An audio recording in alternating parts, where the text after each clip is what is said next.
Bonjour à toutes et à tous. Dans ce module, on va commencer par ce qui est à mon sens le cœur du réacteur dans tout processus de recrutement, c'est l'analyse du besoin. C'est simple, si cette étape est mal faite ou négligée, tout ce qu'on mettra derrière, que ce soit la diffusion de l'annonce, la présélection, les entretiens, risque d'être biaisé. Et c'est là qu'on se retrouve avec ce qu'on appelle une erreur de casting. Un recrutement qui échoue, ou pire, un collaborateur mal à l'aise, en échec, ou qui quitte l'entreprise quelques mois après son arrivée. Donc notre objectif ici, c'est de vous donner la méthode et les bons réflexes pour poser les bonnes questions avant même de lancer la recherche de candidature. On va décortiquer ensemble de quoi nous avons vraiment besoin. Alors première question à se poser, pourquoi est-ce qu'on recrute? Est-ce qu'on remplace quelqu'un?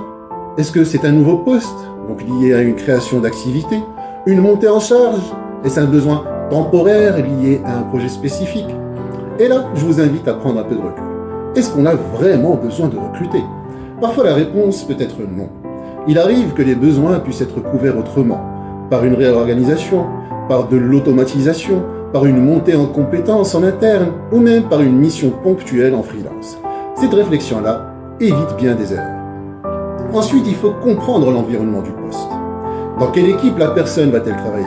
Qui sera son manager direct? Quel est le climat de l'équipe? Est-ce qu'il y a des contraintes particulières? Horaires décalés, déplacements, télétravail possible ou non? Alors, on rentre maintenant ensuite dans le contenu du poste. Quelles seront les missions principales? Quelles sont les activités régulières? Les missions ponctuelles? Et surtout, quels sont les objectifs attendus? Là, il est important d'être clair et concret. Plus vous êtes précis, plus vous attirez des profils adaptés.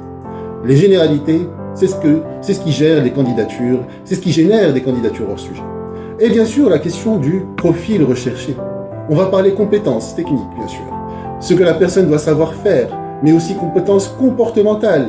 Quelle posture est-ce qu'on attend? Quelle capacité d'adaptation? Quelle autonomie? Pensez aussi à la formation, l'expérience requise, les langues si besoin.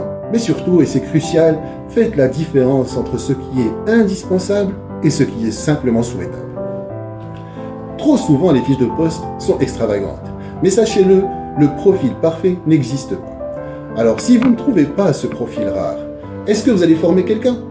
Est-ce qu'un profil junior mais motivé peut faire l'affaire? Dans tout ça, tout ce qu'on vient de voir, ça se structure.